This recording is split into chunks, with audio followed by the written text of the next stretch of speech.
নমস্কার। মনে আছে আমায়? আমি সুবীর কুমার রায়। আমাদের পাড়ার মেন রোডে মুখেতে দেখি কিছু মশা প্লাকার ফ্লাকার টাঙিয়ে ভালো করে অবরোধ করেছে। আমি ভালো করে প্লাকারগুলোকে দেখতে গেলাম, কী লিখেছে তাতে? লেখা আছে যে আমাদের দাবি মানতে হবে, মশার কয়েল জ্বালানো চলবে না, আমাদের রক্ত দিতে হবে, রক্ত চাই, রক্ত দাও। বললাম বুঝো ঠেলা, মশারাও আজকাল ধর্মঘট করছে। ভালো কথা।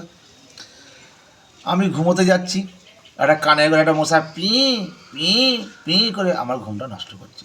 মেজাজটা করে বিশাল গরম হয় জানেন তো। আমি মশাটাকে খপ করে ধরলাম, ধরে ডানা দুটো আচ্ছা করে বেঁধে ওকে বালিশের মধ্যে শুয়ে দিয়েছি।